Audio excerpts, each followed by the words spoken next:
and welcome to First Look, a Bible study looking ahead to the reading or readings for the coming Sunday. My name is Carl, and it's really good to have you with us.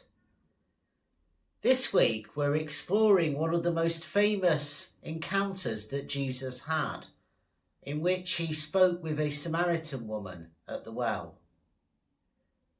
Before we get started on any of that, however, if you've not done so already, you might find it useful to download the sheet that accompanies this study. You'll find the link for that in the video description in YouTube. On the sheet you will find the text of today's reading, some other passages you may wish to look up, the questions we'll be considering together later on, and lots of room for you to record your own thoughts and observations. And so then, without further ado, let us dive into today's passage, which comes from John's Gospel, chapter 4, verses 5 through to 42. In John's Gospel, there are various very lengthy conversations documented between Jesus and a wide variety of characters. If we turn back a little bit into chapter 3 and look at verses 1 to 21, we find Jesus having had a lengthy conversation with Nicodemus, who was a Pharisee, a religious leader, who came to Jesus, we're told, by night. Following that conversation, Jesus retreated into the Judean countryside with his disciples. And the focus in the remainder of chapter 3 then shifts on to John the Baptist, Jesus' older cousin. And we're told that lots of the people who'd come to John to be baptised were now turning to Jesus. That's chapter 3, verses 22 through to 36. Now when, as we learn at the beginning of chapter 4, the Pharisees learned that Jesus' movement was growing faster than that of John the Baptist, they regarded Jesus as a threat. They'd already been suspicious enough of John. And so Jesus began to return from Jerusalem, from that area, back to Galilee. And we're told that he had to pass through Samaria, which is where today's reading occurs. So that's chapter 4, verses 1 to 4. Now, following the split that there had been between Israel in the north and Judah in the south following the reign of Solomon, decades of experience of exile in Babylon had shaped two linked but distinct peoples, the Jewish people and the Samaritan people. And we know that the rivalry between them was bitter and fierce. There was very little love lost, and they didn't normally interact with one another. At that time also, social proprieties meant that men and women outside of the same household would not normally interact with one another. A woman might have a conversation with other women, with someone in her family, with her husband, but not normally a man she didn't know. So this conversation we'll hear about between Jesus and a Samaritan woman with no one else about to chaperone or whatever would involve Jesus crossing those boundaries of social propriety, as well as crossing the Jews-Samaritan divide. So this is a passage in many ways about crossing boundaries, but as we'll see, it's about far more than that as well. So in the text, we have Jesus pictured here crossing these boundaries, as I say, and we also have the disciples, who are pictured as being rather uncomfortable with this, with encountering Jesus talking to a Samaritan woman. And they're given a bit of schooling on mission and ministry, as we'll think about later on. But the central character in all of this is undoubtedly the Samaritan woman. Effectively, although her name isn't given here, she was the first evangelist, effectively, because, as we'll see, she brought people to Jesus. And she encountered him by the well in the noon of the day, in the lightest part of the day. And note the contrast with Nicodemus, the named male religious leader, coming to Jesus by night. We have the Samaritan villagers who, upon hearing the woman's testimony, went out to see Jesus for themselves. But as we'll see, ultimately rejected the woman who brought them to him. And finally, we have Jacob, as in Abraham, Isaac and Jacob. He was an ancestor of both the Jewish people and the Samaritan people, and he'd built a well near Sychar, a Samaritan city, and that's the setting for today's passage. Now, John's Gospel was the final Gospel of the four canonical Gospels to be written, around 90 to 95 of the Common Era. And it was written at a time when there was a real degree of divergence between church and synagogue. Christians were very aggressively being booted out of synagogues, and the church was breaking off and going its own way. And so some of that hostility reflects the way Jesus references and behaves towards Jewish authority figures. And as we'll see, there's another hint of that being a significant factor in this text. As I say, it's one of several protracted dialogues we find within the fourth Gospel. Now, if we want to make sense of what we find here, it's useful also to look at a couple of other encounters or stories that involve Jews and Samaritans and that dynamic. So you might look, for example, to Luke's Gospel, chapter 10, verses 25 to 37, where Jesus tells the parable of the Good Samaritan, the Samaritan being the only one who stopped to help somebody in need. And again in Luke's Gospel, we could also look to chapter 17, verses 11 to 19, where we see that of 10 lepers who were healed by Jesus, it was only the Samaritan who returned to him to give thanks. Now, as I've already hinted, there are various contrasts to be drawn here between Nicodemus and the Samaritan woman. We know Nicodemus' name, and he pops up 3 times altogether in John's Gospel. He was obviously male, and he was a respected Jewish religious leader, a Pharisee. By contrast, the Samaritan woman was very much a religious and political outsider as far as Jewish people were concerned. She's not given her name, and being female, as I say, meant that there were those gender boundaries set. So it's striking then that if we look at chapter 3, verse 2, we see Nicodemus meeting with Jesus by night, despite all those things. Whereas in chapter 4, verse 6, the Samaritan woman meets with Jesus at the height of the day. So already in these dialogues placed together, and I think it's helpful to take it as a broader unit, we get this stark contrast. And if we look at the actual conversations, we see that Nicodemus really struggled to move beyond his own very rigid religious system and to see Jesus as one truly sent by God, as we see in chapter 3, verse 17. But the latter, the Samaritan woman, really moves out of her comfort zone and is willing to engage Jesus in theological debate in verse 20, as we see. And she gets to hear in verse 26 the actual name of God, I am, when Jesus reveals his identity. So that contrast really runs throughout the 2 conversations. Jesus was exhausted from his travels, we're told in verses 5 and 6. And he'd arrived at Jacob's well, which was near the city of Sychar, where the Samaritan woman was from. And he was taking some time out to recuperate while the disciples went off to buy some food. The timing of this story, that it was about midday, is significant. And that's because that if you were a respectable, in inverted commas, woman in those days, you would go and draw water at the beginning of the day when it was a lot cooler, before the sun got too high. If you were someone who was going in the middle of the day, you were going there to avoid people, you were going to avoid the censure of others.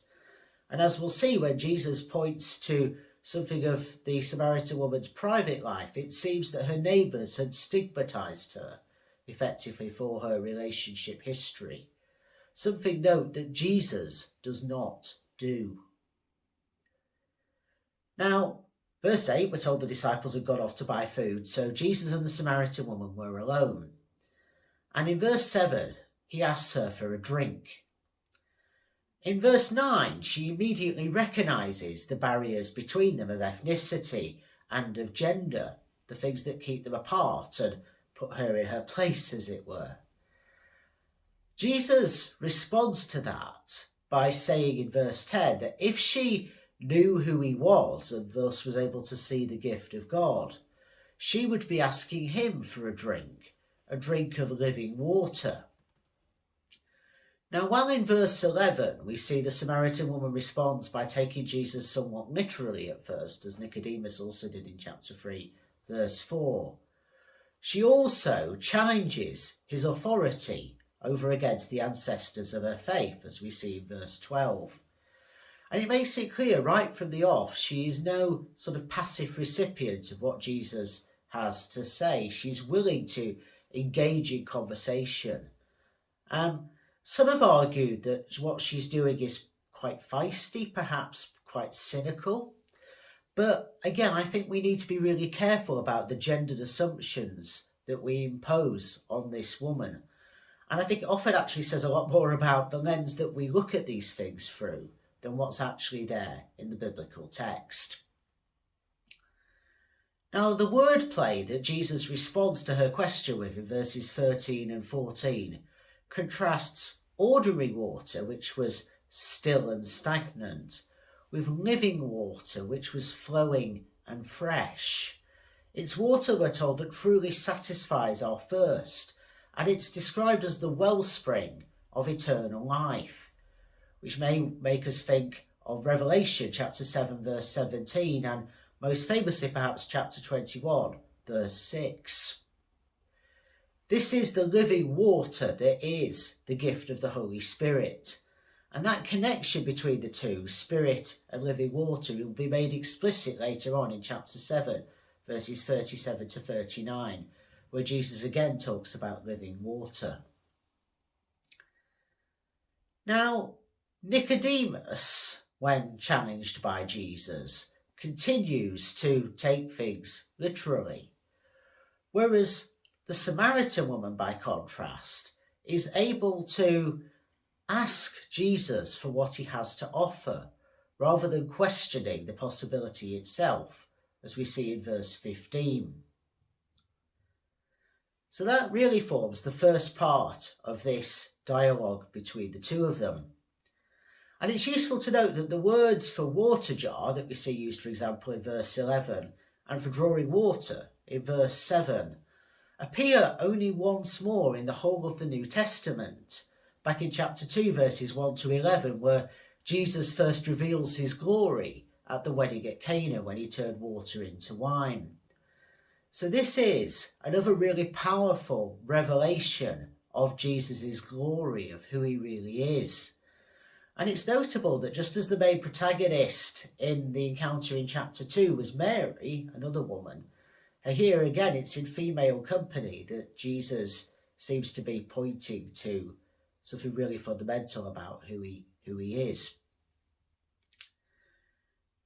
Verse 16 launches us into the next part of this reading, and it refocuses us. It moves on to thinking about the woman's personal life, as Jesus tells her to bring her husband along.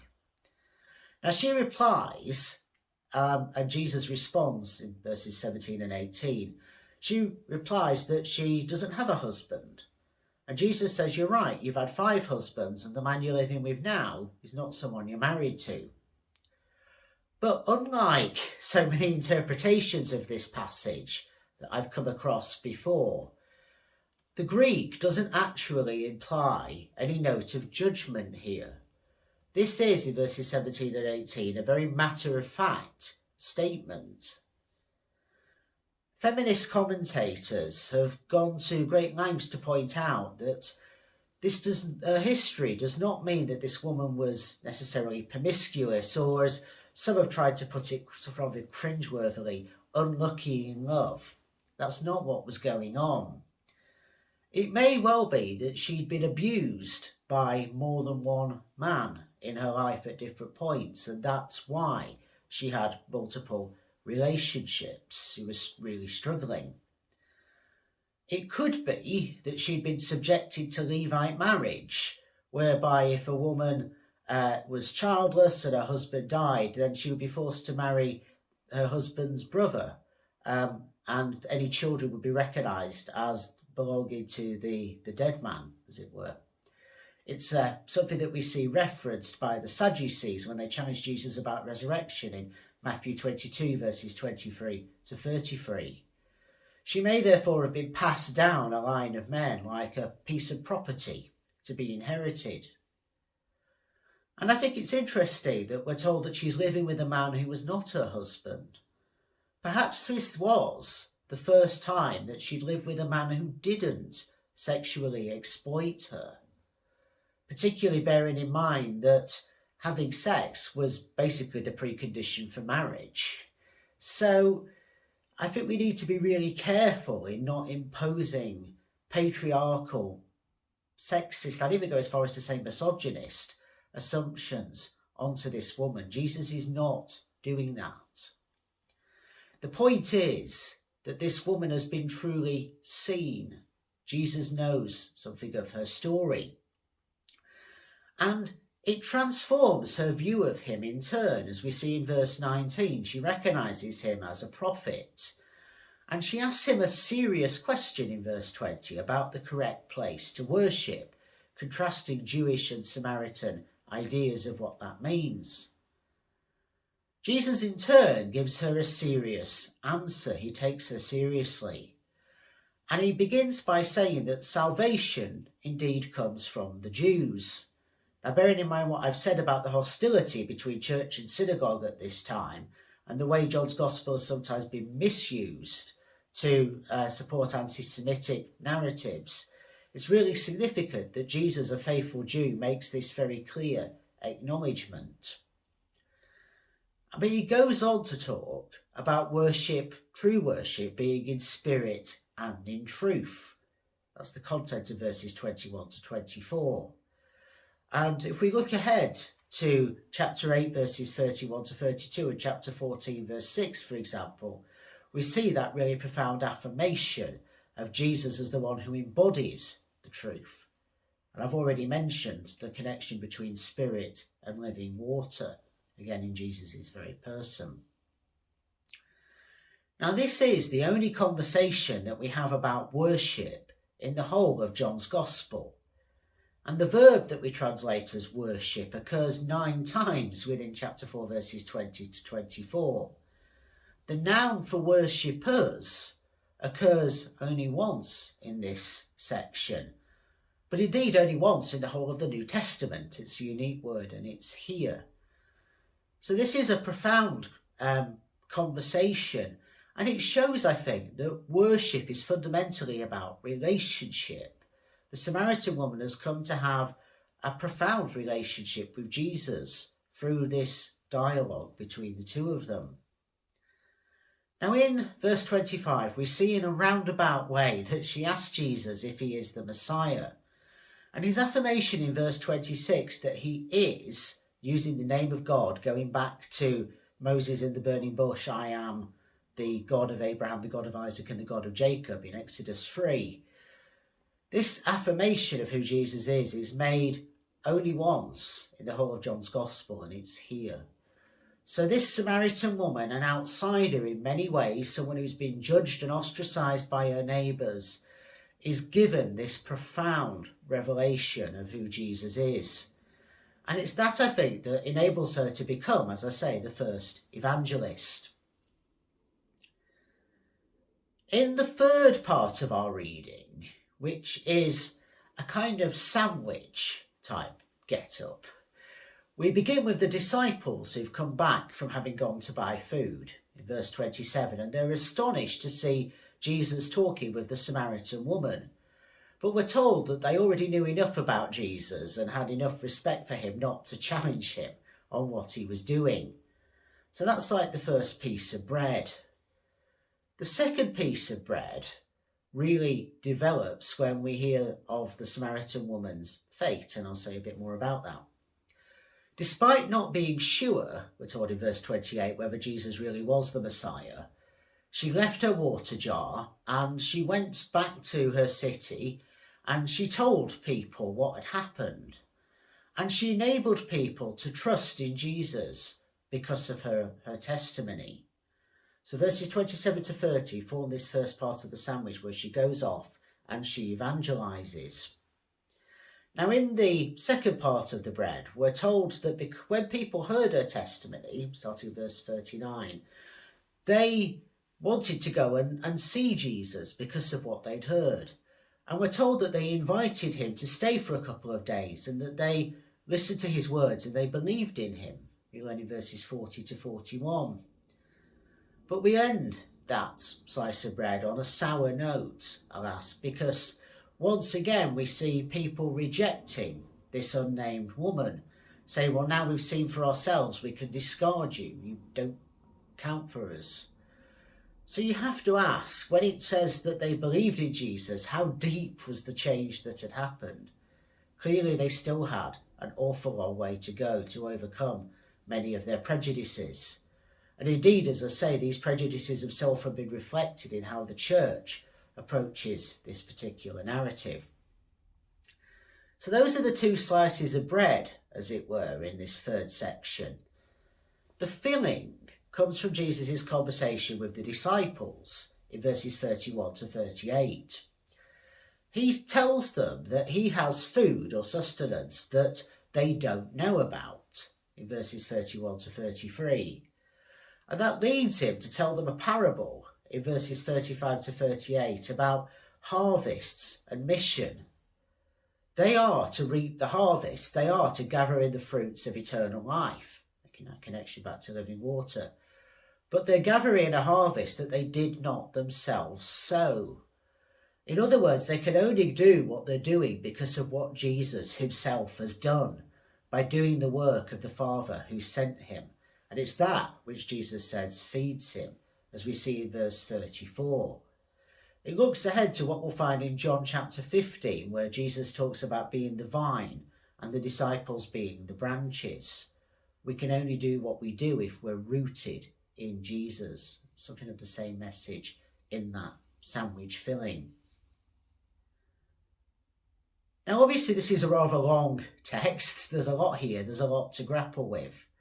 And it's one of the most beloved texts for many in the New Testament. But as I say, it's quite challenging. And if we're going to take it seriously, it may well test some of our unconscious assumptions.